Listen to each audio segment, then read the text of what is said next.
For transformation. Let's tap into your own authentic genius and live the life you desire. You are now listening to Join Dr. Rademaker for an enlightened conversation about our brain intelligence, our body intelligence, and our energy intelligence. And now, here's your host, Dr. Bart Rademaker. Well, I'm Dr. Bart Rademaker, and this is Prescription for Your Transformation. Real people, real conversations, and real success.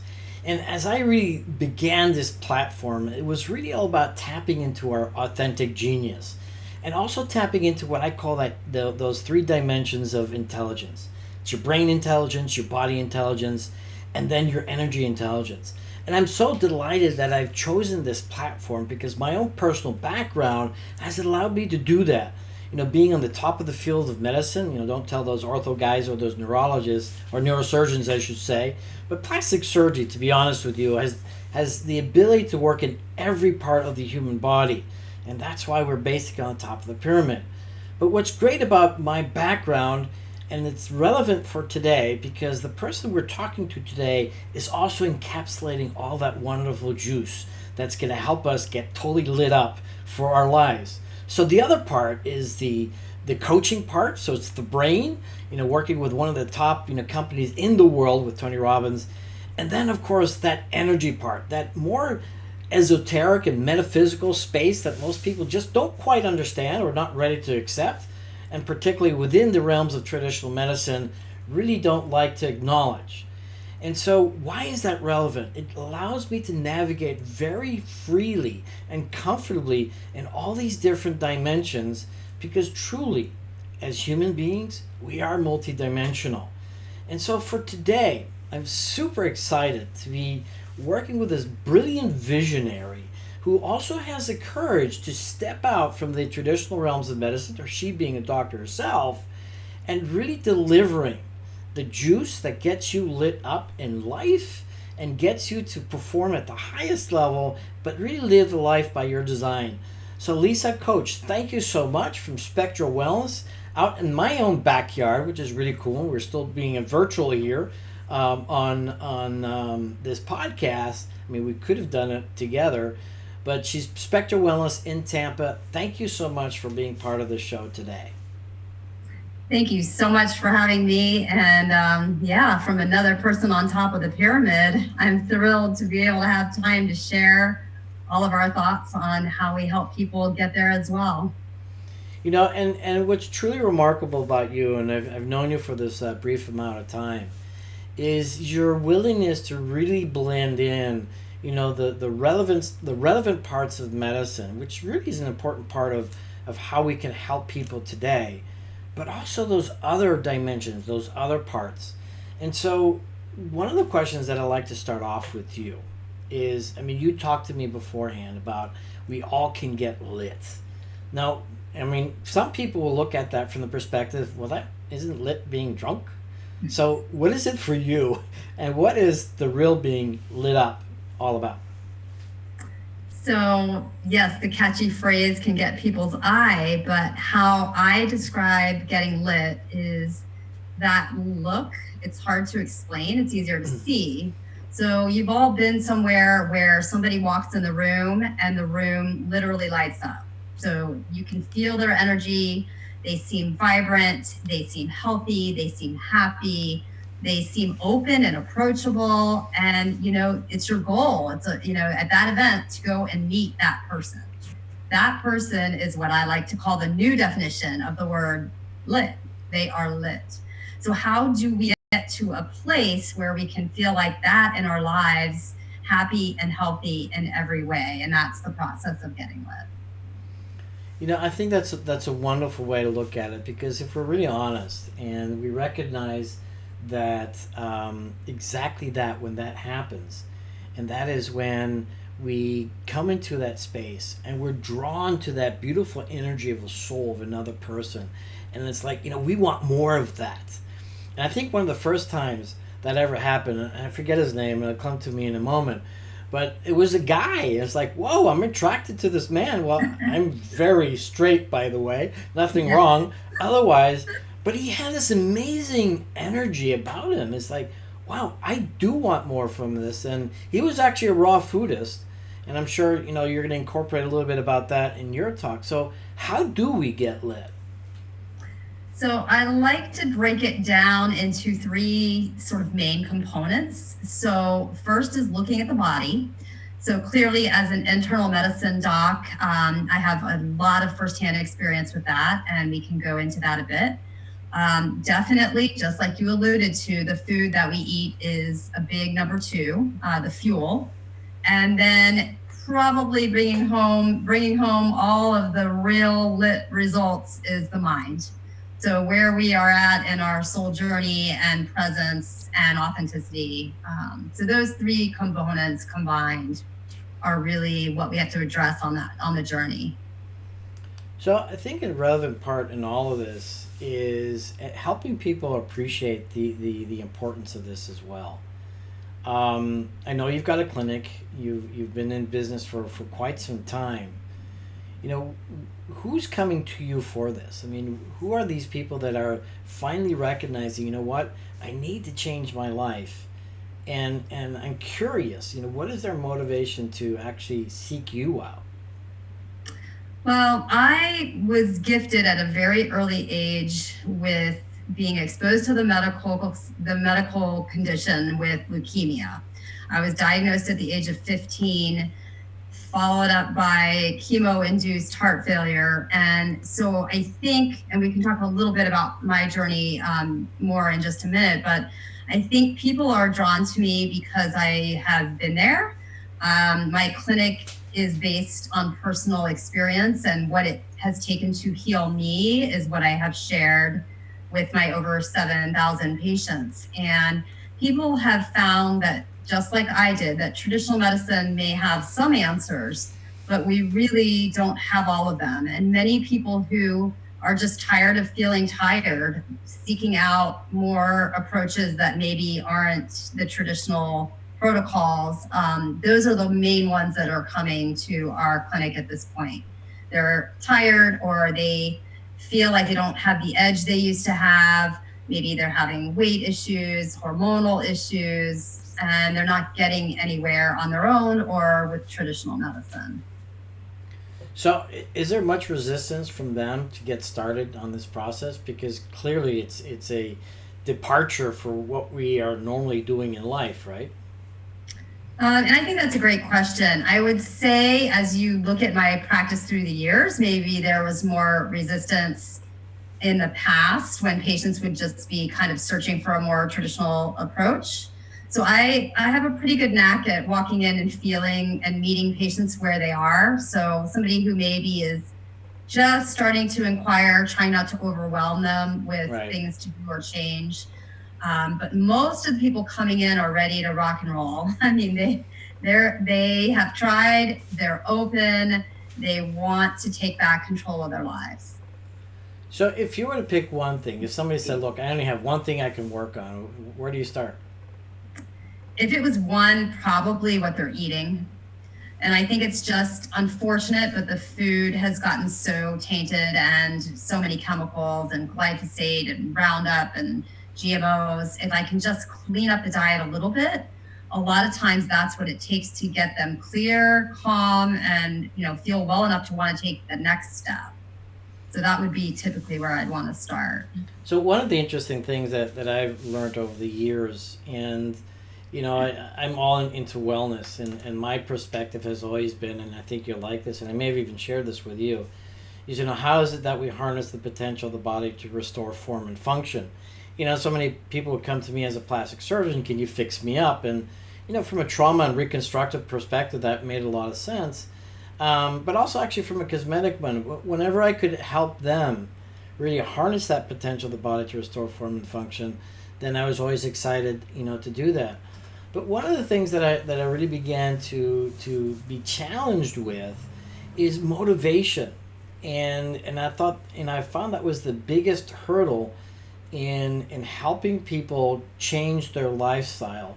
And I recently learned something, and I'd like to get your thoughts on this, Because oftentimes when people are have this extrinsic goal outside of themselves, like, you know what, I just want to lose weight, or I just want to feel better, oftentimes they don't stick with it. They just kind of fall off. They may be enthusiastic for the first few days or weeks perhaps, but after that it's done. But I found a new formula, and I'm really, again, curious to see what you have to say about it. And that is this, and the same thing with exercise. And it's about noticing right away, how is it that you actually do feel? Because when we recognize that, yes, what it is that I'm doing feels good, or I'm going to feel good today, and I was working on doing my workouts today, and you know what, this just feels good, and I got a really nice result with this. And it comes down to the importance of having the awareness of your body. And I just find so often that people simply are not that aware. And one of my favorite drinks was Coca-Cola, right? It's what is it? The real thing, right? But then I realized every time that I drank it, I just didn't feel good. And so it took me a couple of years to really get rid of it entirely. Sometimes I'll drink it just because of perhaps nostalgic reasons, but pretty much every single time I don't feel good. So how do you advise people to get to that body awareness, if you will, and do you actually incorporate that in helping them transition into a new lifestyle? Absolutely. So lots of great points that are brought up in that conversation. When I first see a patient, I go through and explain to them how the hormones, thyroid, adrenals, the function of their mitochondria, their immune system, how they're all interconnected. And when they're out of balance, any variety of presentation can occur, from just being tired all the way to disease states like autoimmune and heart disease, diabetes. So when I tell them how the protocol is going to work and how we're going to regain, help them regain their health, we will work on optimizing those areas. But if we really want to fix them, I tell them that they're like an onion, and we have to peel away the layers of the dysfunction and causes of the things that have led to these hormonal systems being imbalanced. So when they understand that it's a little bit of a longer program, that it's going to take some time to rebuild the body, they will be a little bit more patient with me. But at the same point, I do try from the first visit to at least hit on what their top 3 symptoms may be that are bothering them day to day. So almost everybody, it's energy. A lot of times it's brain, mental focus. Sometimes it's mood, sometimes it's weight. A lot of times it's weight. And I explained to them how things like weight loss are going to take a bit longer since they're so multifactorial, so that I want them to focus on just if they can feel physically better first, then they know that the weight loss will come as we continue to get things back online. So we will address the top 3 complaints so they feel heard. We will talk about how they can get back connected to themselves from a mind-body perspective, and I'll give them something that pretty much anybody can handle that's not overwhelming. So 2 little tips, like 5 minutes of a YouTube guided meditation. A lot of times that's all it takes to get someone back connected into their body. Some journaling techniques. A lot of my men executives don't want to do that, but they will listen to a specific guided meditation, because I have a few that I know a certain personality type tends to gravitate to more than others.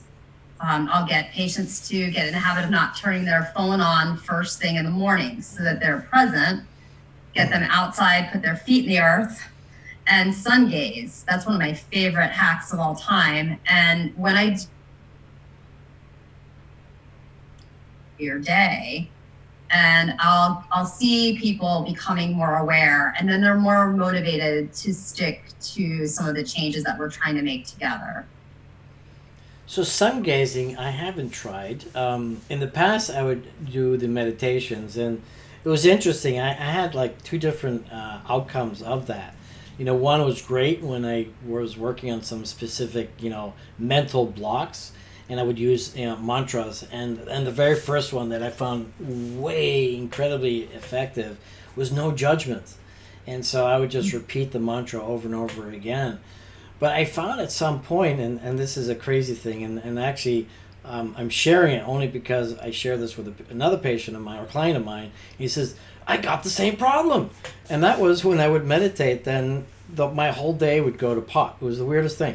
You'd think meditation would help, but for some reason it didn't work.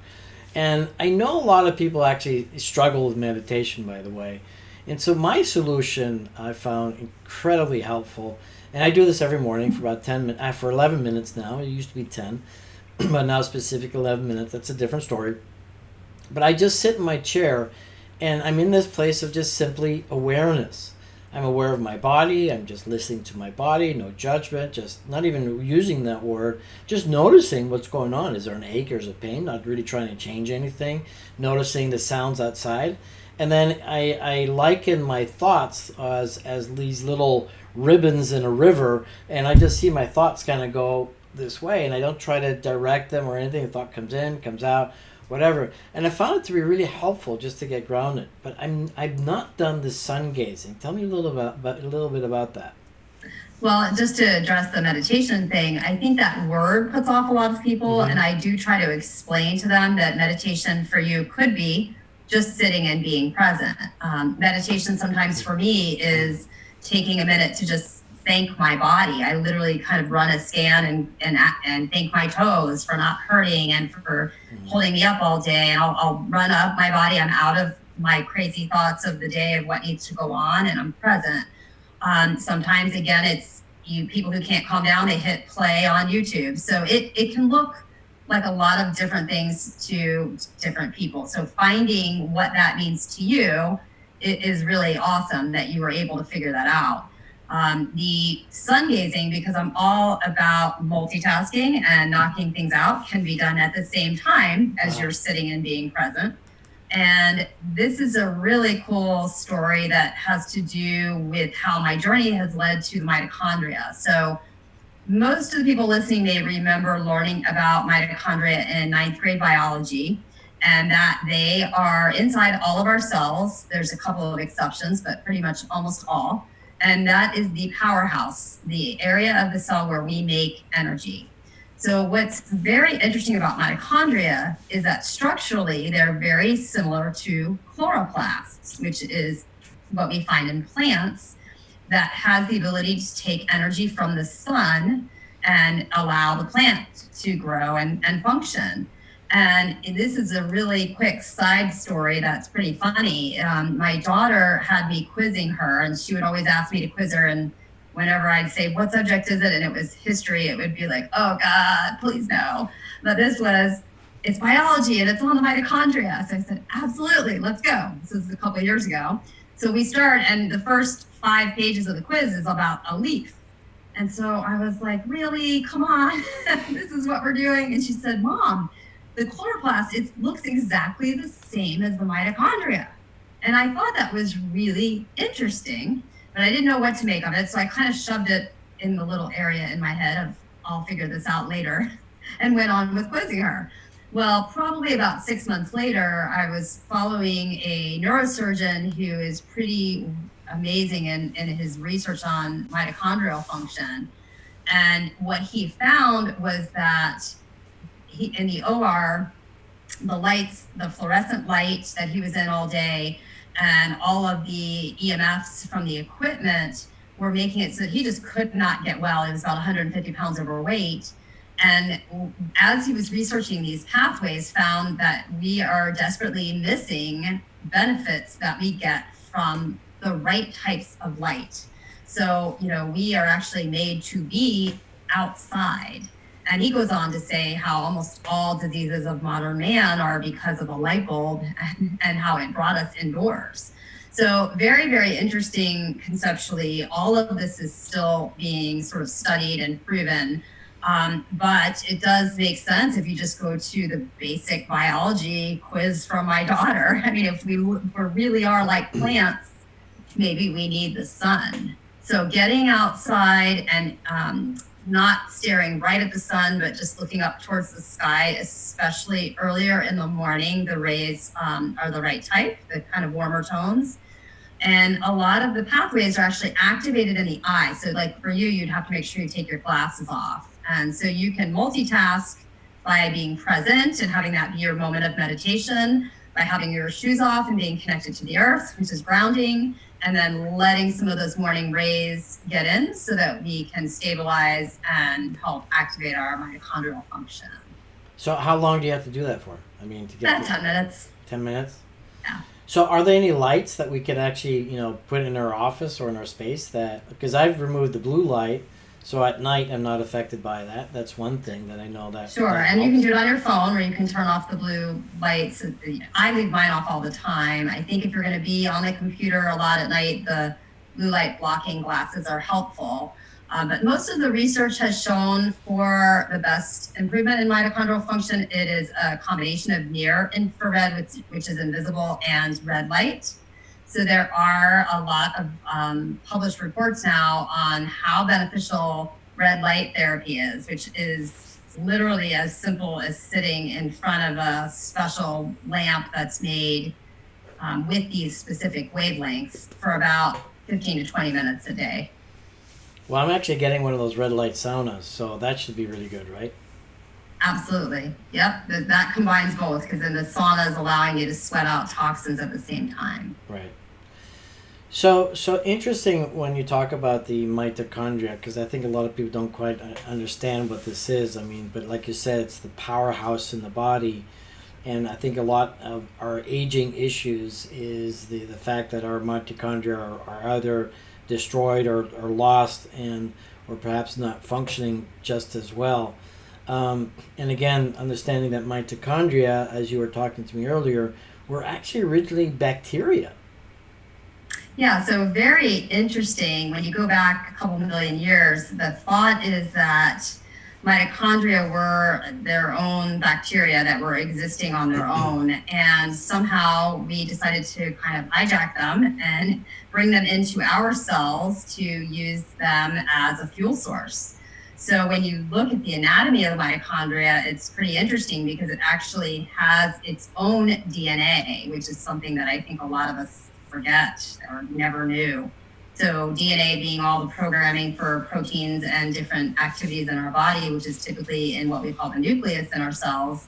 We thought that was, that's who ran the show, but it turns out that our mitochondria also has its own set. It's a much smaller set of DNA. And if that is not functioning properly, which is correct, like you said earlier, why a lot of aging symptoms and diseases occur, we are really not as optimal as we could be. So the name of the game is, how do we optimize these energy centers? How do we get them to function better? And one really amazing thing happened with me in this journey about 6 or 7 years ago, when I was trying to work on my own mitochondrial function, and I kept kind of experimenting with different ways of eating until I eventually came upon an interview with Dr. Mercola and Don D'Agostino talking about the ketogenic diet. So this was way before it became the buzzword that it is today. Right. And it caught my eye because they were talking about how not only did the ketogenic diet help people get more energy and feel better and help the mitochondrial function work better, but it also triggered what we call mitochondrial biogenesis, which is really new mitochondria being made when you eat this way. So I was blown away because I did not know that was possible. I kind of just thought, from what I had learned in biology, because we don't learn more about this in medical school or in residency or when we're seeing patients or in integrative training. I mean, nobody's been talking about this. I had no idea you could make new ones. So I was all excited, and towards the end of the interview, the Dr. D'Agostino was saying that at his lab at the University of South Florida, which is, as you know, 15 minutes from my office, I promptly called him and said, "What is this, and how can I do it?" So ran out to his lab, saw what he was doing, and started experimenting with the ketogenic diet at that point. So explain for any of those who don't understand what the ketogenic diet really is.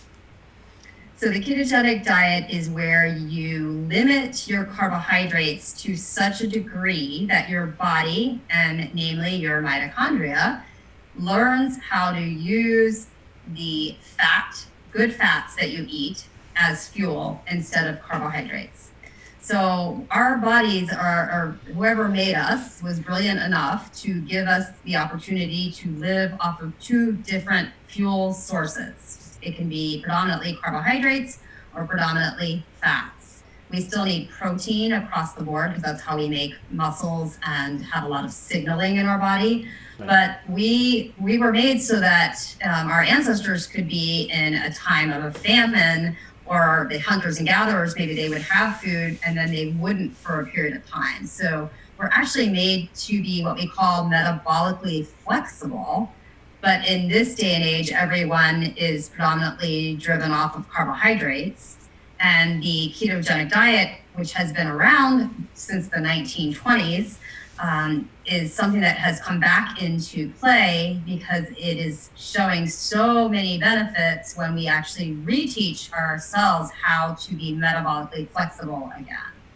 So it basically means limiting carbohydrates. Most people have to stay at a pretty low level between, let's say, 20 to 30 grams of total carbohydrates a day, and upping the good fats to help curb your appetite, but also give you fuel to be able to function.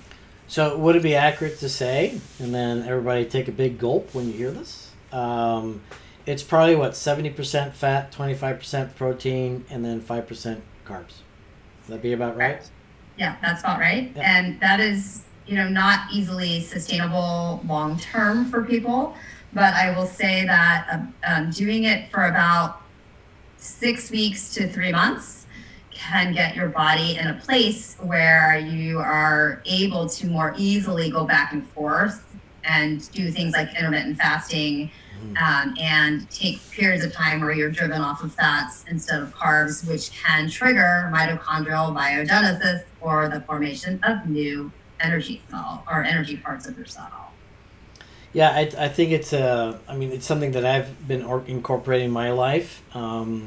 I had a bit of a lapse though, because I went to this crazy event, and people who know me just realized that I'm crazy enough to go to this event called Burning Man. But it took me about a week in an RV to get there, and so all my habits just went to pot, and so it's hard to start up again. But I have to say that I lost a tremendous amount of weight using a ketogenic diet, intermittent fasting, and then in fact what I also incorporated, which I found great, was I do a 36-hour fast once a week as well to top it all off. And I found it incredibly easy. It's interesting how hard it is for me to get back into it, but I think it's just a mindset. I'm very busy recalibrating my life today, but clearly for anybody who's really wants to begin on some of the fundamentals in their lives to really supercharge them without any particular help from any professional, I would recommend that they do, from the people who have really the understanding and the willingness to work with you, because not everything is going to work with you, and so they have to be flexible and say, okay, great, let's find the right formula. But the three things that are key is you have to sleep. You have to sleep 8 hours a day. You have to eat correctly. Intermittent fasting, I think, is wonderful. Such an easy thing. I don't eat till 10 o'clock in the morning. And then it's the movement. It's the exercise. But one thing I wanted to bring up with you, and I know you've got this interest in the developing field of regenerative medicine. And a question that I have, maybe you have an answer for this or not, but the evolving science is showing that, with the regenerative cells that are being given to individuals, that there's a mitochondrial transfer from the stem cell to the new cells. Is that something that you're actually familiar with? I don't think anybody knows for sure what's going on, but it is definitely something that I'm researching. So the signaling, when we look at the stem cell field in general, I never understood why we would need an actual cell that had DNA. I really saw the benefits of stem cells being in the communication to wake up our own sleeping stem cells. And so things like exosomes, which are signaling molecules that are becoming big in regenerative medicine now, were of a lot more interest to me. And it may be simply because of the mitochondrial impact, whether it's mitochondrial transfer or just the communication that is provided by the exosomes that's turning on our own stem cells. I think the main point is that if your mitochondrial function is really suboptimal, like if you don't have enough, if they're tired, which is a lot of people, the benefit from regenerative therapies is going to be significantly less than if we optimize mitochondrial function prior or during. And that's actually one thing that I share with all individuals, and it's interesting because, sometimes people would ask me, why don't you do any testosterone injections? Why don't you do this? Why don't you do that? And I say, you know what? The smart approach is I've got to optimize what it is I do myself. And those are the fundamentals, the sleeping and the eating and the exercise. But then in addition to that is really understanding, and that this is also an evolving field, which finally is at a place that I feel comfortable with, by the way. I looked into this about 18 years ago, but the technology hadn't caught up. But is understanding, the trophic factors, our micronutrients, what levels are really the right levels. How do we actually properly measure them? Because I think oftentimes, doctors, well-meaning, of course, in the realm of functional medicine, they do a test and it's like within the normal range, not realizing it's not the right test. And so understanding these different physiological markers that really allow us to optimize by providing the right kinds of supplements. But then in addition, as we measure this, and I'm sure you do a lot of this yourself, and then incorporate the different types of interventions, like sun gazing. That's an intervention, basically. It's sun gazing meditation, and then measuring those things over time. And then if you get stuck, then you can do the rest. What are your thoughts on that? Oh, absolutely. And I think, that kind of brings into play another technique we use in the practice, which is something called muscle testing or kinesiology. This is a non-evidence-based technique that's a very Eastern medicine technique. My naturopath, he does this to work on the body, to heal leaky gut, look for chronic fatigue viruses, yeast, bacteria. And I don't order specific tests, just like you said, some of these crazy, like $300-400 a pop, to look at the microbiome and to look at nutritional levels and those types of things until I get the gut healed in the first place. So we'll work on different techniques of getting things more stabilized. And if you don't have a naturopath where you are that's doing kinesiology, right, you can work on your gut through a ketogenic diet and pulling out these inflammatory foods and maybe taking some powdered glutamine. So working on things you can intervene on easily first, and then getting to more of the nitty gritty for when there are symptoms still left on the other side. So let me ask you a question, and I'm going to kind of put you on the spot in a way. Yeah. But it's a good spot. And that is this, is that, being in the field of medicine and being in the realm of coaching, and then being in the realm of healing energies, I've experienced it all. And there are so many people out there that are very passionate and eager, to help you. And I think the metaphor is, you don't want to go to a neurosurgeon who's really eager to help you, but he read the book last night. And so how do we qualify somebody like yourself who's got all the amazing credentials and really knows what to do versus the other one that doesn't? How do we actually find someone like you? Because here's the thing, and this is the challenge that I have, particularly in the field of regenerative medicine, in coaching, and in healing, is that there are a lot of people, well-meaning, not criticizing anyone, but not really doing the people service. And we need to have a way to find out, who can really best help us, and I know you can.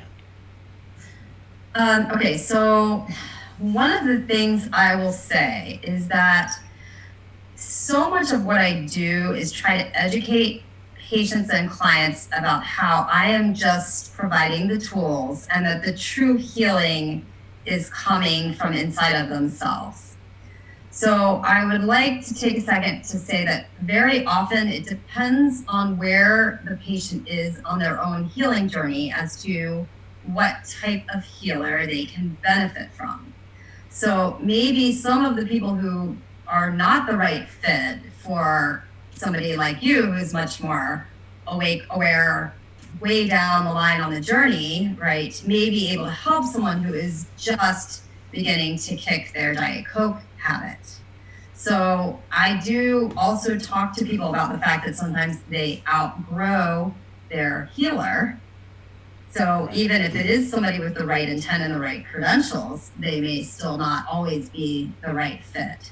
So I think most of that decision of, is this a person that can help me, has to come from you being more connected to yourself and how you feel around that practitioner. So if you walk out of the room and you're inspired and hopeful, even if they don't have, a million degrees after their name, they have the potential to really help on your personal journey. I mean, I think there are different types of organizations like the A4M, the IFM. There's websites where you can put in your zip code and find somebody who is higher trained in integrative medicine. But is that always the right fit or the answer? And I think you said it. I mean, we have our own personal responsibility to really check in with ourselves, and and not get caught up in all the hype. And I know in regenerative medicine there is a lot of hype. I'm very fortunate that I'm working with people with incredibly high integrity, and we're very mindful and careful how we do things. So I feel privileged that I get to do that. But I just hear so many stories where people are not getting that. But then again, you know what? As you kind of pointed out, it's our own responsibility to figure out what's going to work for us or not. But getting on to another topic, and you have different modalities in your practice as well. And one of them I thought was really cool is where you do this hypoxic exercise. Tell us a little bit about that and how it actually helps us. So when you look at the mitochondria, the primary role the mitochondria plays is to take energy from the food that we eat, as we discussed, a higher fat diet being a little bit cleaner fuel than the carbohydrates. But it has to be blended with oxygen from the environment in order to successfully make energy. So there have been for a long time different therapies involving ways to get more oxygen into people. Our environment, unfortunately, a lot of us do very shallow breathing. There's more pollution. So some of the mitochondrial dysfunction or the fatigue and brain fog and all of that is coming because it is a little bit tougher to get really good sources and high levels of oxygenation into our blood.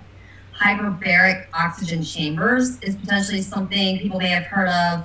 There was a time when, I don't know if you remember, people were had oxygen cannulas up their nose in the airport.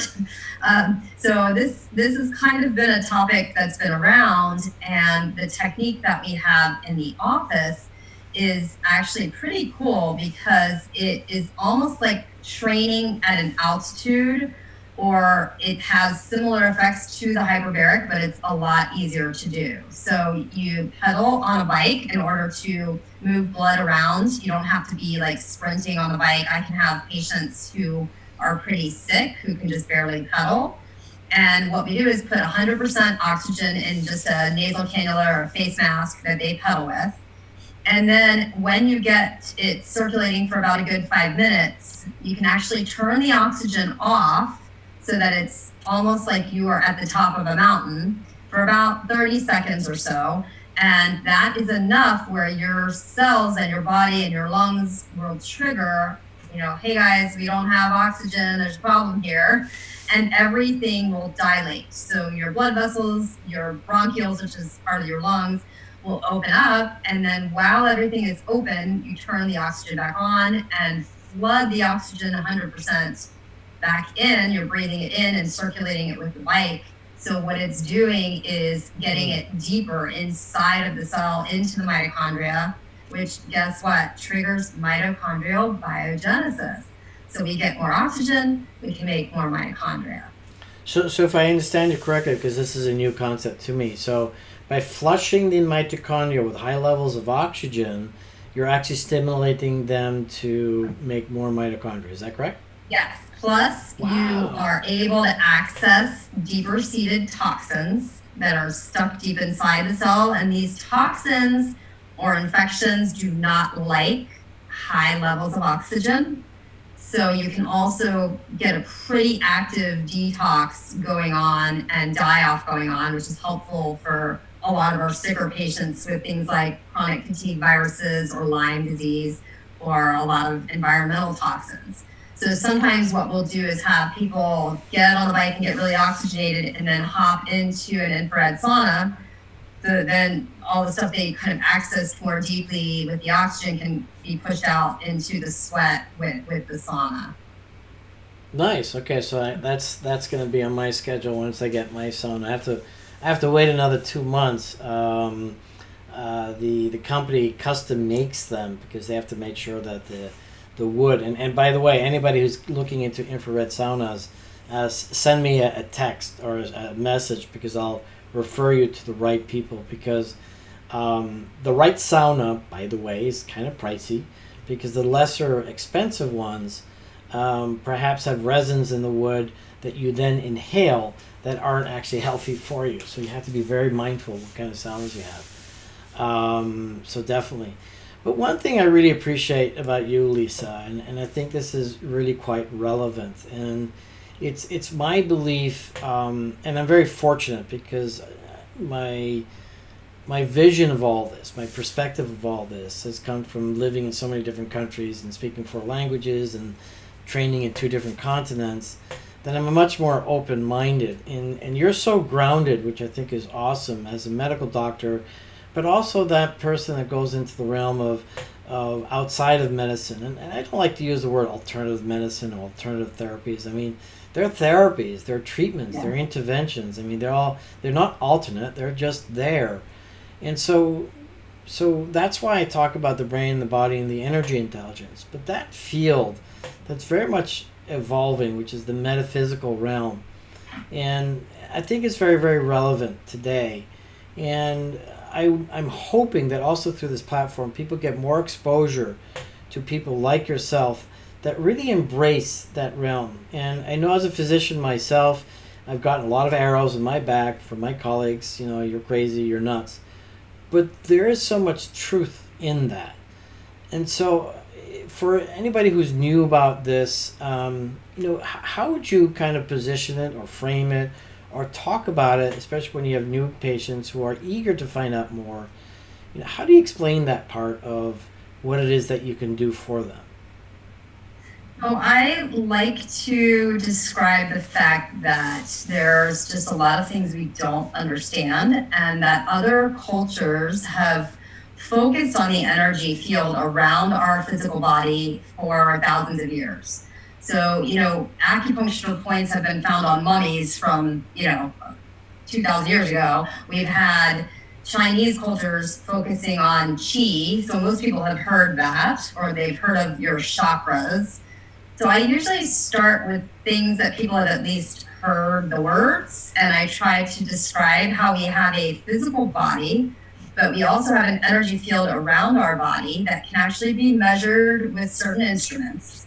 And this energy field holds on to toxins and traumas and exposures, just like the physical body. And for me, I can always share. I've been gifted all of my experiences. So just like you've been gifted for different languages and all your multitude of experiences and backgrounds, I have been gifted with lots of different illnesses, and through those experiences, been able to heal my body to a certain degree. And when I kept getting to the next level and the next level, there was always something missing. And I'll never forget the first time I got exposed to this field was about let's say 10 years ago, when I was kind of researching a little bit about light therapies and sound therapies. I was intrigued, but I didn't know a lot about it. And the university at the time called me up, somebody I knew there, and said, we have this guy who built a device with color, music, and vibration, and he says it's healing type 1 diabetics, and he wants a clinical trial. So we said, interesting, that's too out there for us. Why don't you call Lisa? So that was a call I got, and I said, well, let me check it out. And I went over to this facility, got in this chamber, and when you're in there for an hour, which by the way, we do have this technology in my office, you can sleep, pray, meditate. It is low level vibration, music, and light. So you wouldn't think, you don't know what's going to come from that. It was interesting. I wasn't actively meditating at the time. I didn't know a lot about energy and mind-body medicine.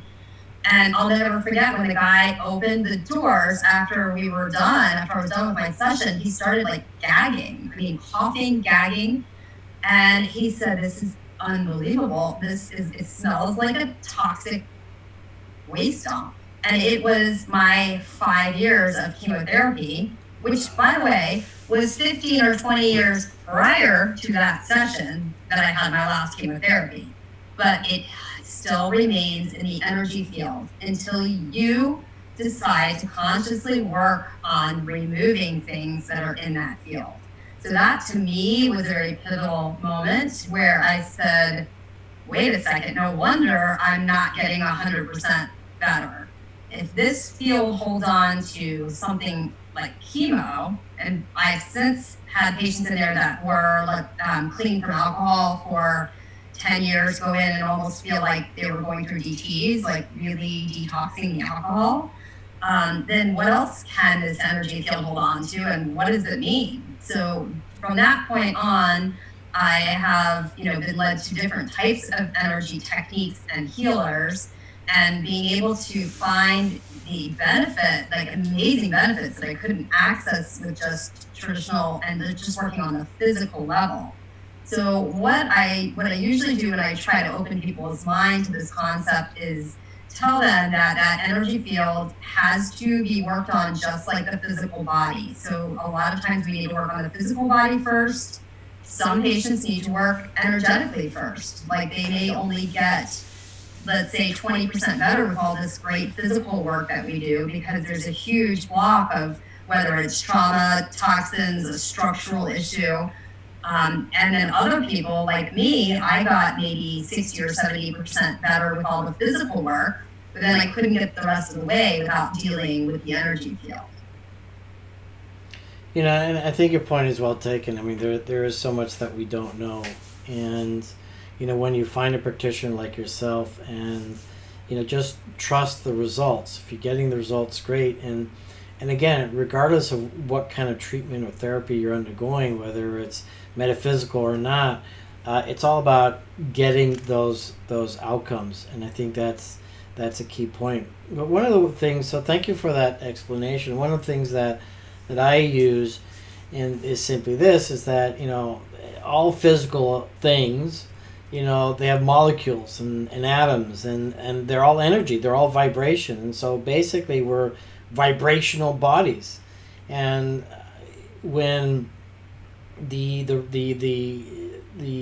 rhythms or the vibrations, if you will, or wavelengths, if you will, or the energy wavelengths, if they're out of in a place of what I call dissonance, so they're out of rhythm, they're out of vibrating in resonance with other cells, that's when you get the irregularities. And so one of the best ways that I explain it is that when the body incurs any kind of imbalance, there's also going to be an energy imbalance. And so really it's a matter of finding ways to restore that balance, whether it's, like you said, the physical part, but also energetically. And I'm not that expert to kind of explain how that's done, but there are many people out there that have that ability, that extra sense, if you will, to understand what that is, and then, as you said, really help you heal.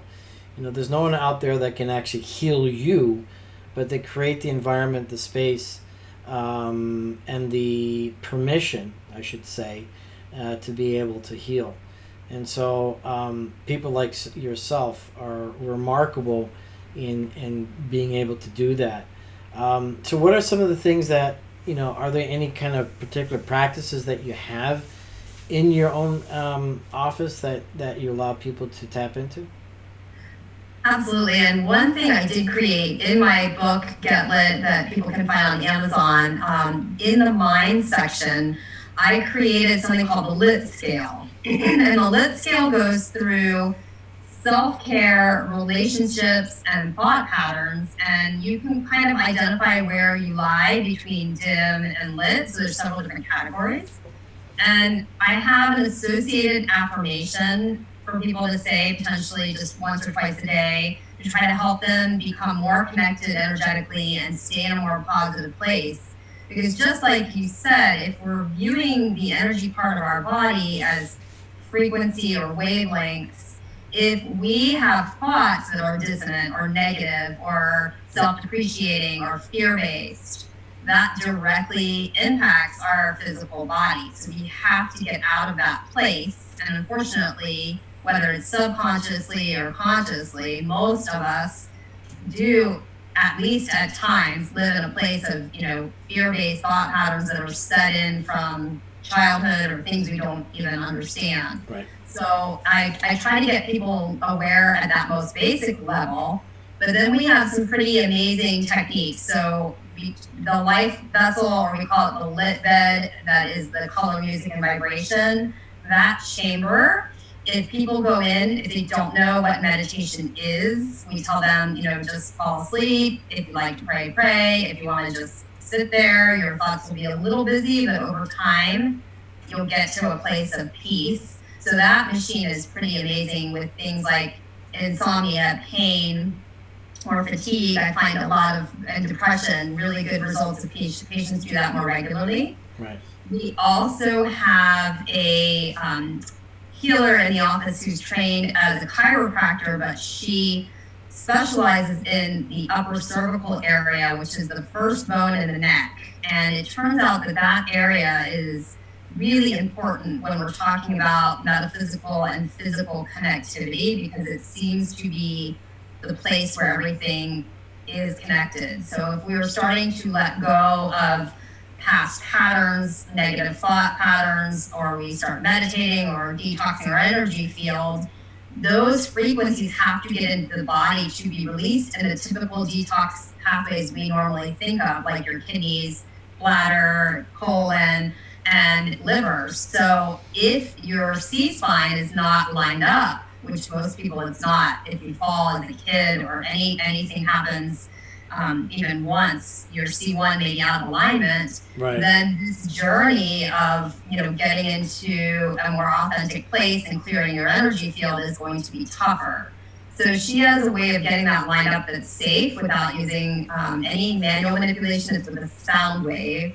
And once patients are holding structurally, she has a different type of energy technique that is close to almost like a Reiki, it's called, where we can move the energy field and help people on this journey of releasing stuck patterns and toxins. So with that, I would love to continue our conversation, but our time is actually up. It's gone very quickly. Yeah. So the bottom line is, get connected. Get connected with your own self, but get connected with the right people like Lisa Coach. And we have about 30 seconds left, Lisa, so share with us how we get a hold of you and what's your last word. Okay, awesome. So spectralwellness.com is the website. I'm on Facebook and Instagram at Spectral Wellness Solutions or Lisa Coach, Dr. Lisa Coach on Instagram. Please reach out if you're in the Tampa area. Come to our clinic, Spectral Wellness Solutions, and just make sure you guys stay present and get lit. Take care of your mitochondria. Take care of your mitochondria, and that's Lisa Coach, and that's Koche, not like the coach in the bag, but Coach like the real one. So Lisa, thank you so much, and I'm Dr. Bart Rademaker. Prescription for your transformation: real people, real conversations, real success, bringing to you the insights from the geniuses around the world, like Lisa, that really can help transform your life. And that's why we call it Prescription for Your Transformation. Thank you so much, and I'll be back next week. It's time for Dr. Rademaker's Prescription for Transformation. Let's tap into your own authentic genius. Thanks for listening to Dr. Rademaker's Prescription for Transformation. Join Dr. Rademaker for an enlightening conversation about our brain intelligence, our body intelligence, and our energy intelligence. And now,